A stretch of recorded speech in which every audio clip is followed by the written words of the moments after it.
Olá, eu sou Douglas Rainho, idealizador do blog Perdido em Pensamentos. E hoje no Pensamentos nós vamos falar sobre vertentes de Umbanda. Vamos lá!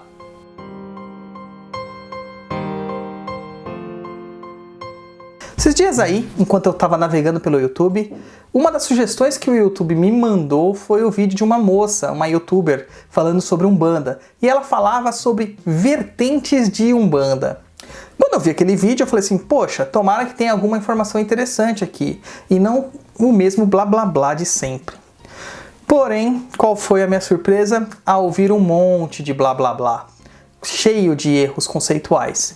Essa youtuber, que eu não vou dizer o nome, ela simplesmente pegou as informações de um site até que interessante, um site bom, que é o Registros de Umbanda, e começou a falar. Só que ela disse que ela tinha pesquisado. Mas uma pesquisa, ela nos restringe a uma só fonte. Quando nós estamos aqui no YouTube fazendo o que nós estamos fazendo, que é disseminando informação, disseminando conhecimento, nós temos a obrigação de fazer uma pesquisa um pouco mais abrangente. Está na hora de parar com isso, de aceitar tudo e de uma única fonte. Está na hora de colocar as coisas a partir do momento que você ouve em pensamento, em movimento, em discernimento. Não adianta simplesmente acumular essa informação. As vertentes de Umbanda, na verdade, são as formas como nós chamamos as denominações das diferentes casas de Umbanda que existem por aí. A Umbanda, como todos sabem, ela foi realmente fundamentada, ou seja, homologada, oficialmente aceita, através da mediunidade de Zélio Fernandino de Moraes, lá o Caboclo das Sete Encruzilhadas, e aquele blá blá blá que todo mundo conhece, em 1908. No dia 15 de novembro, e não no dia 16 de novembro. Após isso, foi fundamentada uma religião que a princípio se chamava Alabanda e não Umbanda. Com o tempo, este nome foi mudado. Os próprios guias mentores do trabalho mudaram o nome para Umbanda. Essa história, todas essas informações você pode ver em livros como os de Diamantino Trindade Fernandes, Histórias da Umbanda, e também no livro de Leal de Souza, que é o primeiro livro de Umbanda que existe, O Espiritismo, a Magia e as Sete Linhas de Umbanda. Você pode resgatar este conhecimento. Porém, a Umbanda, na verdade, ela é uma amálgama de culturas, uma amálgama de influências. Como religião, nós aceitamos que ela foi fundada e fundamentada pelo Zélio e pelo Caboclo das Sete Encruzilhadas. Mas, na verdade, as práticas que nós vemos dentro da Umbanda, elas já são anteriores. Mas isso não quer dizer que a Umbanda existia anteriormente. Ela não existia, mas as práticas nela existiam. Um exemplo claro disso é o próprio Espiritismo. Antes do advento do Espiritismo, no século XIX, já existiam comunicações mediúnicas. Os espíritos já se manifestavam, já existia mediunidade. Aliás, a mediunidade existe desde que o homem nasceu, né, nesse planeta, que foi criado nesse planeta desde a pré-história. Mas é aceito que dentro do Espiritismo houve uma homologação daquelas informações a ponto de que aquilo fosse categorizado e criasse uma doutrina, a doutrina espírita. Porém, a gente não pode dizer que as práticas espíritas elas só existem desde o século XIX. Não, elas existem desde muito antes. Mas a religião, aqui no Brasil, com essa conotação de religião, foi criada a partir do século XIX. O cristianismo, as práticas do cristianismo, do catolicismo, por exemplo, já existiam antes do próprio catolicismo ser fundado pelo imperador Constantino.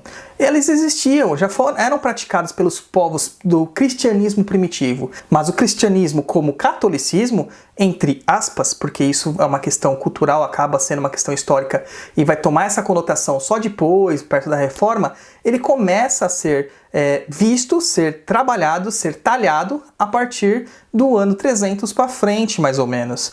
A questão é, nós devemos investigar o processo e o fenômeno religioso.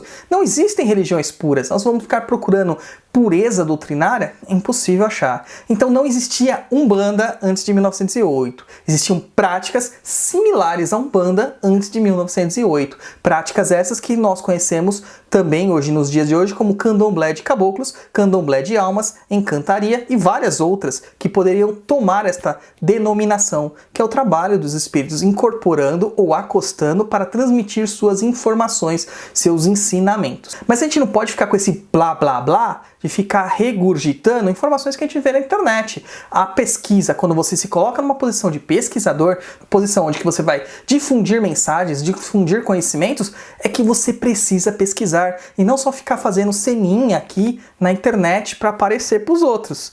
Ganhar like assim é fácil, mas e o conteúdo? zerado. Até porque eu mandei uma mensagem, não só eu, como outras pessoas que também viram o vídeo, que vieram comentar comigo, mandaram mensagens para essas pessoas que simplesmente apagaram a mensagem. E não havia uma crítica. Não havia uma crítica destrutiva, havia uma crítica construtiva. Eu apontava alguns equívocos, instruía para pesquisar dentro da antropologia e não só com os líderes religiosos, e também recomendava o excelente livro do Reginaldo Prandi, Encantaria Brasileira. É um livro excelente. Além disso, você pode entrar em qualquer universidade e baixar os papers que tem sobre a cultura afro-ameríndia brasileira, os cultos, as religiões. Existem diversos papers falando sobre o fenômeno religioso brasileiro. Essas pessoas que praticam Umbanda e que acabam até endeusando o Zélio se esquecem muito das palavras do Caboclo das Sete Encruzilhadas, que dizia que a Umbanda é uma manifestação do espírito para a prática da caridade. Com os espíritos mais evoluídos, nós aprenderemos. Aos menos instruídos, nós ensinaremos, mas a nenhum viraremos as costas. Parece que o pessoal esqueceu simplesmente de repetir esta mensagem pausadamente e ouvir o que estão falando. Como diz o caboclo confirmado que trabalha comigo, muitas vezes a gente pede para os filhos falarem o que os afligem para que eles próprios percebam a besteira que eles estão pedindo ou estão falando. Então é isso, gente. Vertente é, na verdade, a dissidência do culto raiz, do culto original. E nós podemos considerar a Umbanda uma dissidência de diversos cultos, então ela também seria uma vertente de uma outra religião.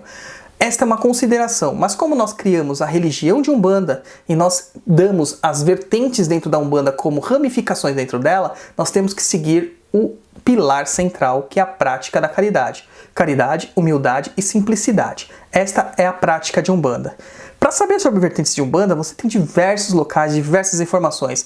A questão é, isso não importa, porque o que importa mesmo dentro da prática de Umbanda é a prática da caridade. Não importa se o escritor tem 30 livros publicados ou se é um pai de santo que não sabe nem ler e nem escrever e que faz a umbandinha dele ali só com 20 médios e ninguém nunca ouviu falar do jeito que ele faz Umbanda. Se esse cara está praticando Umbanda, fazendo mais, procurando fazer a caridade, atendendo mais pessoas e tendo mais eficácia no que está fazendo, com certeza ele será muito melhor do que aquele que escreveu 30 livros e que só falou bobagem.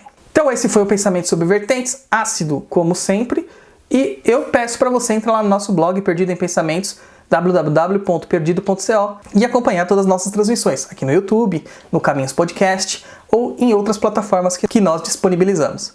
Tá certo, galera? Meu muito obrigado e comenta aí, só não vou autorizar xingamento. O resto, cara, se você critica, se você discorda de mim, ótimo, porque você está acrescentando ao debate. É isso que eu quero, que você pense, que você debata, que você use a sua própria cabeça e não fique escravo dos outros. Tá certo? Muito obrigado e até a próxima.